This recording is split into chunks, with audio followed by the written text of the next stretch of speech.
Over 2 years ago, I delved into the world of Dark Souls. My entire summer was immersed in the land of Lordran as I put in well over 100 hours into the game. I also found myself listening to an entire podcast about the game, watching numerous videos and listening to the soundtrack.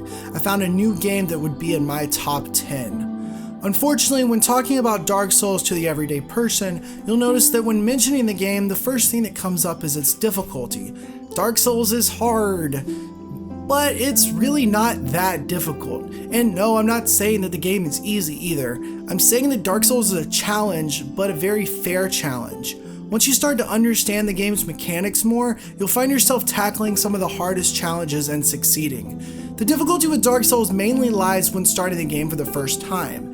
It doesn't give you too many tutorials or hints, and even the character creation is a bit mysterious as to what class will be best for you or what starting gift to pick. That's why in many regards, Dark Souls is the type of game where once you start playing it, it's okay to have the wiki out to figure out what the items do or what the significance of a character is. Because at the end of the day, you can read all you want, but it takes a bit of skill to actually beat the game. With the Dark Souls Remastered version coming out in just a few months, as well as a Switch port, I know there will be a ton of people playing this game for the first time. So, here are just a few things to know before you play Dark Souls.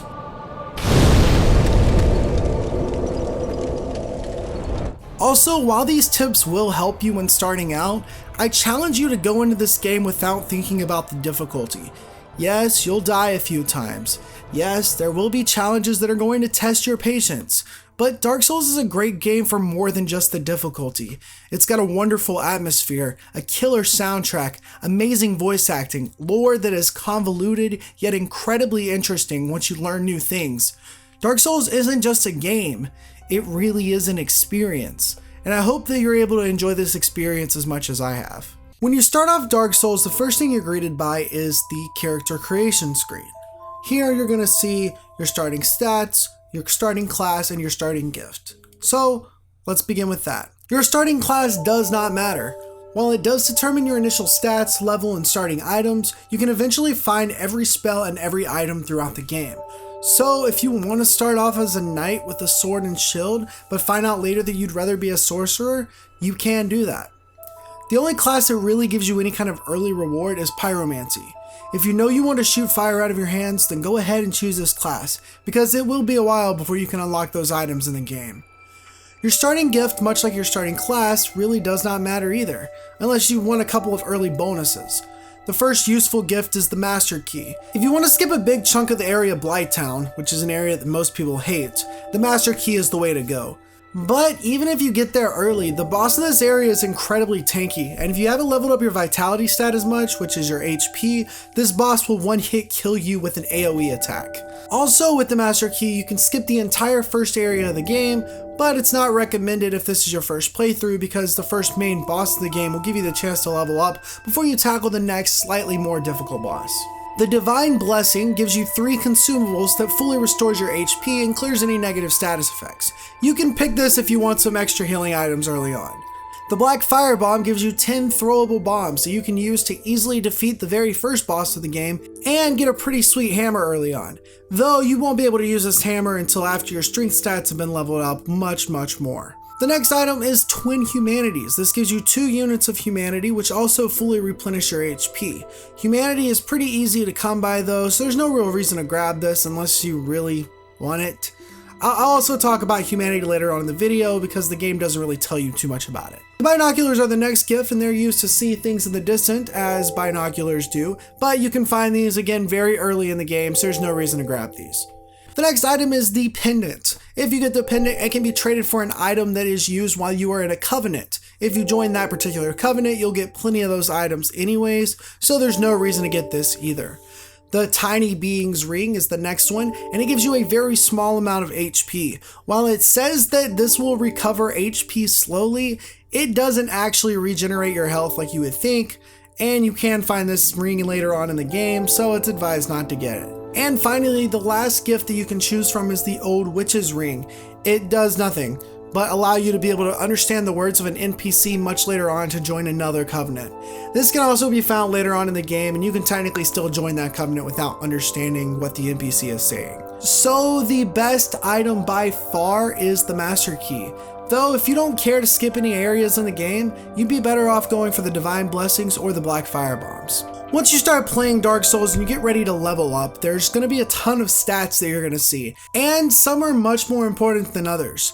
Vitality increases your HP, Attunement gives you an additional slot to add more pyromancies, sorceries, or miracles. Endurance increases your stamina, carry weight, and bleed resistance. Strength increases your strength and damage on certain weapons.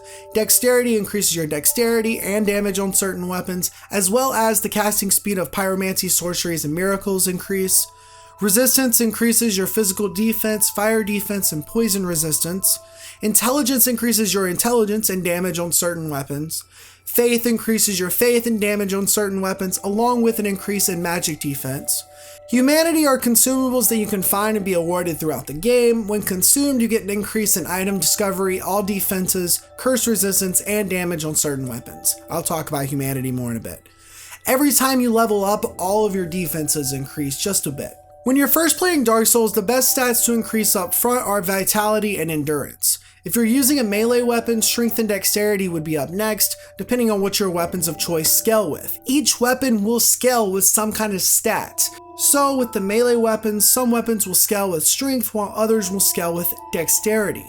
If you're planning on being a sorcerer or a pyromancer, attunement is really important right next to vitality and endurance, along with intelligence or faith depending on the specific class, and again, depending on whether you're a sorcerer or you're wanting to mess with miracles or you're a pyromancy, certain spells will scale with intelligence or faith, much like melee weapons that scale with strength and dexterity. Resistance is a stat you should never level up. It's not worth the souls early on when you could be leveling up any of the other stats and be getting much better results. But at the end of the day, when it comes to leveling up and increasing your stats, it really comes down to how well of a player you are as to how successful you'll be in this game. Leveling up is going to help you some. Getting more HP, getting more strength will help you, but at the end of the day, the biggest things that are going to help you is by getting better at the game, learning the combat systems a little bit more. I would love to talk about the combat in this game in this video, but I think that's not really what you need to know going straight in, because you're gonna learn that as you continue to play the game. But let's talk about souls. Souls are the consumables that you use to level up with or to buy things with. In other words, they're the currency in the game. Every enemy that you kill gives you a number of souls. The bigger the enemy, the more souls you'll probably gain from it. You can also pick up items like the Soul of a Lost Undead or the Large Soul of a Lost Undead. These are basically bundles of souls that will give you an amount of souls when consuming them. I would recommend holding on to these for a little while until you find an NPC that allows you to sell these to him. You'll know exactly who he is when you meet him, because you'll actually gain more souls if you sell them rather than consuming them. Bosses, after killed, give you a boss soul, which can be consumed for a large number of souls or sometimes used to craft a special unique weapon. If you're running out of souls, you can simply save at a bonfire and kill all of the irregular enemies again to grind for more souls. However, unless you've royally screwed up or you just want some extra levels early on, there's no real reason to grind in Dark Souls. But let's talk about bonfires. Bonfires are checkpoints. Simply put, you'll find one every so often that gives you a great place to save when you've entered a new area. While you can save at any point in the game just by quitting the game, bonfires also do a few other things. Every time you sit at a bonfire, you will refill your HP and stamina, remove any status elements except for curse, recharge your Estus Flask, which is your primary healing item, recharge any sorceries, miracles, and pyromancies, and that bonfire becomes your next respawn point whenever you die. While all this good does occur, the world also changes every time you use a bonfire. Any enemies, except for bosses and a few special enemies that you have killed up to this point, will be revived every time you use a bonfire. That means you have to re-kill those enemies when you go out in the world. As the game progresses, you'll also be able to warp between bonfires, use them to repair your weapons, change to human form, attune spells, and kindle the bonfire. Many of these bonfire abilities happen through the use of humanity. Unfortunately, the game doesn't tell you too much about humanity, but essentially there's two versions of it.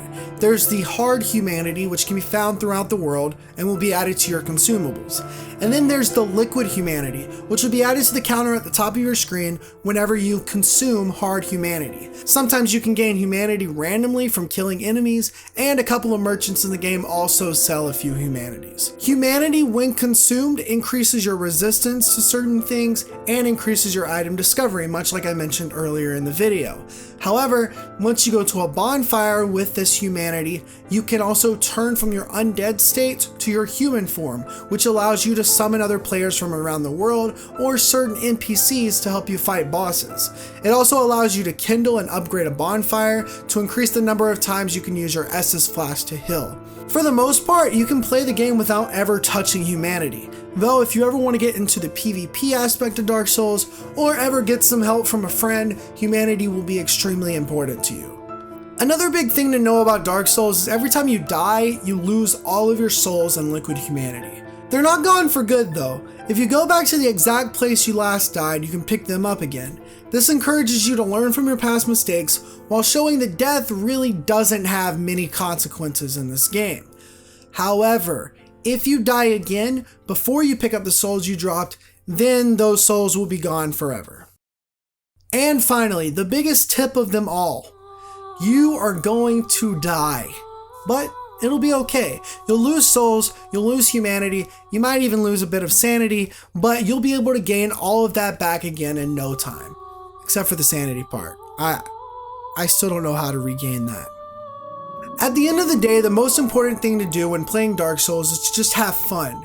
Immerse yourself in the game. If you can help it, don't play any other games when playing Dark Souls. It'll make the experience even more enjoyable.